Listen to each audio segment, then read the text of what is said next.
Nós, pelo contrário, somos civilizados. Enfim, esse mapa é imprestável. O imperador se exalta, os cartógrafos se assustam, pelo sim, pelo não, voltam aos seus gabinetes de trabalho.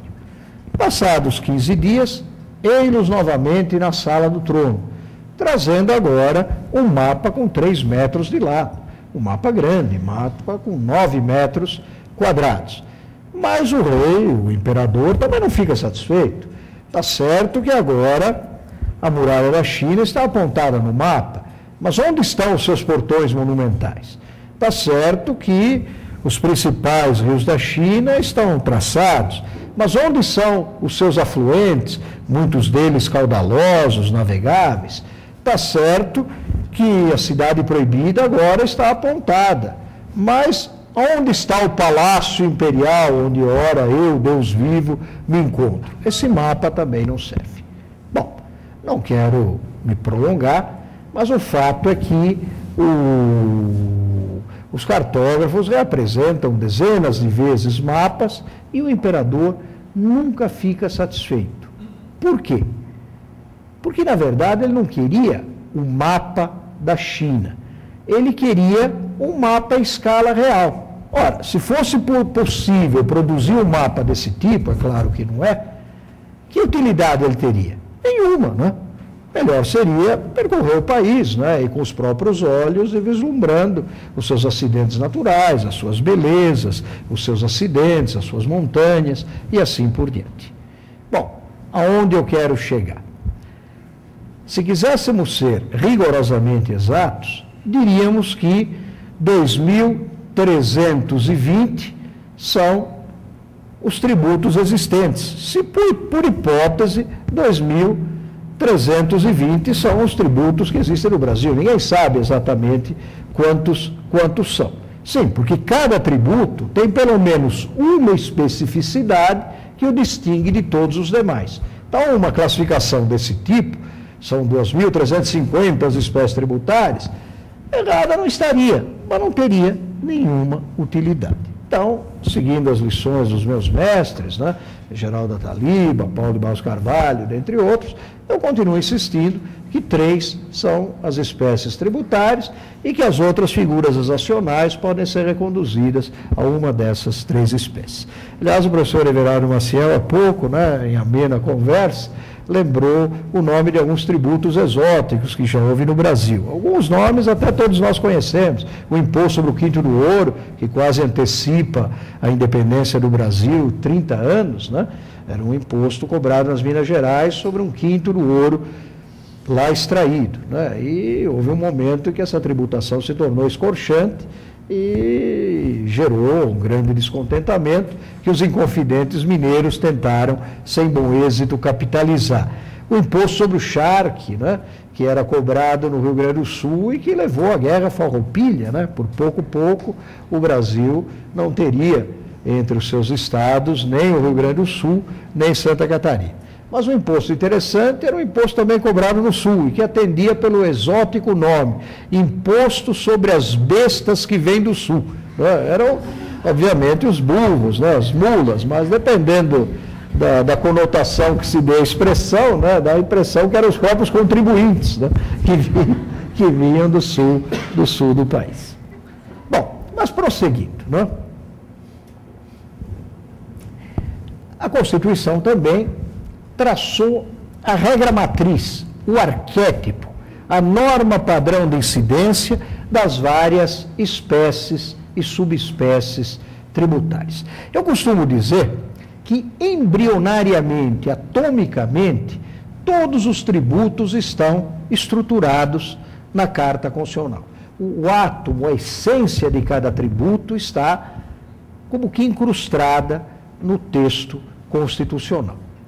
Em falares mais técnicos, né, se me permitem, a Constituição, direta ou indiretamente, sempre aponta a hipótese de incidência possível, o sujeito ativo possível, o sujeito passivo possível, a base de cálculo possível e, num certo sentido, até mesmo a alíquota possível de cada imposto, de cada taxa, da contribuição de melhoria e das demais figuras exacionais recondutíveis a uma dessas três modalidades tributárias. Alguém dirá, mas não está escrito na Constituição qual é a alíquota do imposto sobre a renda. Não está, mas na Constituição está escrito que os impostos devem ser graduados de acordo com a capacidade econômica dos contribuintes, que os tributos não podem ter feições confiscatórias, que é preciso proteger a dignidade da pessoa humana e, com ela, o mínimo vital. Conjugando todas essas diretrizes, percebe-se que as alíquotas do imposto sobre a renda não podem passar determinados limites, sob pena do tributo se tornar confiscatório e, por via de consequência, inconstitucional. Tudo isso vincula as pessoas políticas tributantes. Quando o Distrito Federal cria o ICMS, por exemplo, ele não pode criar qualquer tributo tendo apenas a cautela de pespegar-lhe o rótulo ICMS. Não, quando o Distrito Federal cria o ICMS, só pode criar o ICMS tal como estruturado no artigo 155(2) da Constituição e nos parágrafos 2º a 5º desse mesmo artigo 155. Em resumo, quando o Distrito Federal cria o ICMS, só pode criar o ICMS dos sonhos da Constituição. Então, estamos a notar que a classificação jurídica dos tributos, levada a efeito no diploma magno, não foi apenas nominal, foi também conceitual. Em outros termos, a Constituição não se limitou a rotular os tributos, a nominar os tributos, a chamar um de imposto, outro de taxa, outro de contribuição e melhoria, a chamar um imposto de imposto à importação, outro de imposto à exportação, outro de imposto sobre a renda, a chamar uma taxa de serviço, a outra de taxa de polícia. A Constituição fez isso, sem dúvida, mas ela foi além. Ela também apontou um regime jurídico que cada espécie e subespécie tributária deverá necessariamente observar. O que nos protege enquanto contribuintes. Vejam os colegas, nós contribuintes temos o direito subjetivo, se quisermos, o direito constitucional subjetivo de só sermos tributados de acordo com esses arquétipos, de acordo com esses modelos constitucionais. Um tributo criado fora de sua regra matriz constitucional é um tributo inconstitucional. É um tributo que agride o direito de propriedade, é um tributo que assume feições confiscatórias e, como há pouco afirmei, nenhum tributo pode ser utilizado como instrumento de confisco. Por fim, a Constituição limitou o exercício das competências tributárias por meio de uma série de princípios constitucionais tributários. Eu até ouso dizer que, para nós contribuintes, a Constituição é mais importante enquanto limita o exercício das competências tributárias do que enquanto permite que as pessoas políticas tributem. A história registra, desde tempos imemoriais, a existência de estados que não tinham Constituição, pelo menos não Constituição formal, né, no sentido de lei magna, lei que condiciona o agir do próprio poder público. Estado sem Constituição, materialmente falando, nunca existiu, não existe nem nunca existiu. Não é? Ainda que a Constituição do Estado se resuma a um único artigo: a palavra do rei é lei, a vontade do chefe prevalecerá sobre todas as outras vontades. Então, nesse sentido, nunca houve um Estado sem Constituição. Mas quando se fala em Constituição, pensa-se naquele modelo que surgiu com o constitucionalismo, aquele movimento político, armado, filosófico, que pretendia, dentre outras coisas, o governo das leis e não dos homens, e que se traduziu em duas revoluções que mudaram a face do mundo, a Revolução Francesa e a Revolução Norte-Americana. A partir dessas revoluções, a tributação passou a se desenvolver de acordo com certas regras, com certos princípios. Hoje todos aceitam que o Estado, para sobreviver, precisa de recursos. É verdade. Por isso ele tem que tributar, tem que necessariamente tributar. Isso por um lado.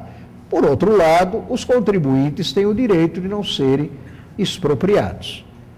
A tributação, hoje isso é pacífico, tem que se desenvolver obedecidos alguns princípios. O princípio da legalidade, o princípio da igualdade, o princípio da anterioridade, o princípio da proporcionalidade e assim por diante. Todos esses princípios guiam a ação estatal de exigir tributos. A tributação somente será válida se observar esses e outros princípios, igualmente consagrados na Carta Constitucional.